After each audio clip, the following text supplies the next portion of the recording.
राजस्थान, मध्य प्रदेश, छत्तीसगढ़ और तेलंगाना की आज मतदान है वो कंप्लीट हो चुके हैं। अब नतीजों का इंतजार है। केवल मात्र 48 घंटे बाद अब नतीजे सामने आ जाएंगे। लेकिन आज अलग अलग चैनलों के द्वारा जारी किए गए एग्जिट पोल ने काफी ज्यादा चौंकाया है। अलग अलग एग्जिट पोल का अलग अलग आंकड़ा है। कोई दावा कर रहा है कि बीजेपी की सरकार बन रही है, कोई दावा कर रहा है कि कांग्रेस की सरकार बन रही है। लेकिन यहां पर हम बात बहुजन राजनीति की करेंगे कि आखिर बहुजन राजनीति कहां पर खड़ी है। अगर हम एग्जिट पोल को देखने की कोशिश करें तो मुझे पता है कि जो बहुजन राजनीति के लोग होते हैं वो ज़्यादा बहुत वो होते हैं, हिम्मत वाले मान सकते हैं। वो इस तरीके के कहेंगे कि अभी तो नतीजे आने दीजिए। मुझे याद है जब उत्तर प्रदेश के विधानसभा के चुनाव हो रहे थे और बीएसपी को अलग अलग एग्जिट पोल के अंदर सिर्फ एक सीट दिखा रहे थे, कोई 0 से 9 सीट दिखा रहा था, तो काफी दुख हो रहा था। लोगों को भी लगा था यार ये कोई हो सकता है। सब सोचते थे कि ऐसा हो सकता है कि क्या बीएसपी एक सीट पर ही आएगी। मैं क्या मान रहा हूं कि जो अलग अलग विरोधी पार्टियां थी वो भी ये विश्वास करने के लिए तैयार नहीं थी कि एक सीट बीएसपी की कैसे आ सकती है।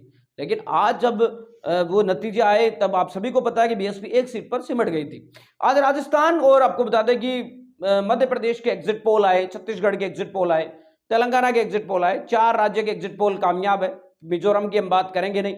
चारों राज्यों में बहुजन राजनीति कहां खड़ी है। 2 पार्टियां मजबूती से लड़ती है। बीएसपी नंबर 1 पर है, इसमें कोई दो राय नहीं है। बीएसपी पुरानी पार्टी है, लगभग सभी सीटों पर चुनाव लड़ती है। और उसके बाद चंद्रशेखर आए, नए नए आए। चंद्रशेखर 4 राज्यों में से केवल 2 राज्यों में चुनाव लड़ा पाए, मध्य प्रदेश, राजस्थान में। मध्य प्रदेश में तो मैंने उनको पहले ही बता दिया कि उनकी पार्टी खाता खोलना तो बहुत बड़ी बात है। अधिकांश सीटों पर जमानत बचा ले तो बहुत बड़ी उनकी उपलब्धि होगी।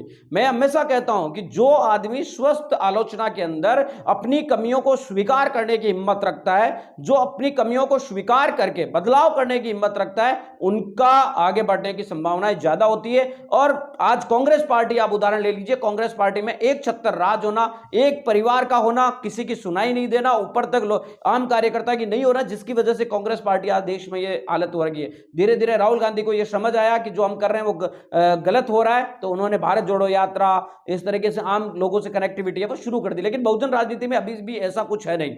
अब हम बात करें आंकड़ों की, क्योंकि नंबर बहुत मायने रखते हैं राजनीति में। अगर आप मैदान में हैं तो नंबर बहुत मायने रखते हैं। आप ये दावा नहीं कर सकते कि हम तो मूवमेंट चला रहे हैं, हम मिशन चला रहे हैं। ये सिर्फ अगर आप मूवमेंट मिशन चला रहे हैं तो फिर आप सामाजिक संगठन भी चला सकते हैं, कोई दिक्कत नहीं है। लेकिन अगर आप फील्ड में उतर रहे हैं, मैदान में उतर रहे हैं, तो आपके मायने आंकड़े रखते हैं।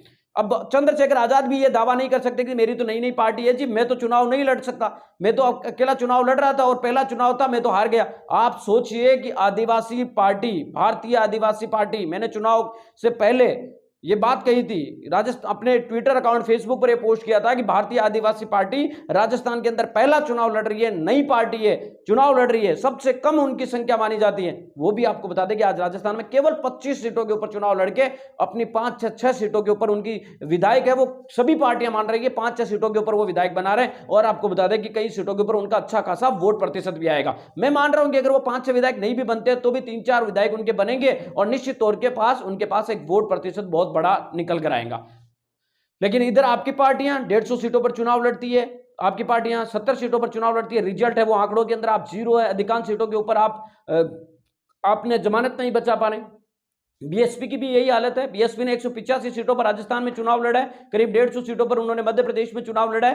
लेकिन मध्य प्रदेश में कुछ फाइट में मान रहे थे कि कई सीटों पर हो सकता है, लेकिन जिस तरीके से एग्जिट पोल आए वो काफी चौंकाने वाले हैं। तो वहां पर भी जो फाइट वाली सीटें, वो ये देखना दिलचस्प होगा कि आखिर रिजल्ट क्या है। और बीएसपी राजस्थान के अंदर हर बार 5-6 सीटें जीती है, लेकिन इस बार उसके लिए काफी मतलब मुश्किलें एग्जिट पोल में तो साफ दिखाई दे रही है। एग्जिट पोल में तो ज्यादातर जो कैंडिडेट है वो 2 सीटें मान रहे हैं। एक सीट तो शेखावाटी से मनोज जांगली की सीट सादुलपुर से आती है, दूसरी जो सीट है वो आती है यहां से धौलपुर की बाड़ी सीट है। ये 2 सीटें हैं जो मानी जा रही है कि यहां पर जीत सकते हैं। तो कुल मिलाकर बात साफ है कि चाहे कोई नाराज हो, चाहे कोई राजी हो, ये उनकी मर्जी है, उनकी पार्टी है, वो अपनी मर्जी से चलाए। लेकिन आप पॉलिटिक्स में हैं तो ये मायने रखता है कि आपके आंकड़े कितने हैं, आप नंबर में कितने, आप कहां खड़े। आपका लगातार वोट प्रतिशत गिर रहा है और दूसरी पार्टी का जो वोट प्रतिशत है वो बढ़ नहीं रहा है, तो आखिर वजह क्या है। आपने चंद्रशेखर आजाद ने भी बिहार का चुनाव लड़ लिया, यूपी का चुनाव लड़ लिया। आप यूपी का चुनाव लड़ने वाले को राजस्थान का चुनाव लड़ना नहीं आए, ऐसा मैं मान ही नहीं सकता।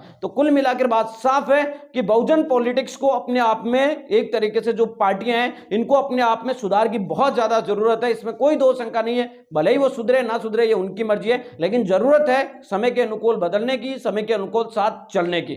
मेरी बातें जरूर कड़वी है, लेकिन पॉलिटिक्स के अंदर आपको कड़वाहट होनी जरूरी है, मिठास तभी मिलेगी जब आपको बता दें कि आपके पास आंकड़े होंगे। मिले किस वीडियो नई अपडेटों के साथ, लेकिन आपकी कमेंट मेरे लिए बहुत महत्वपूर्ण होगी, कमेंट करके जरूर बताएं।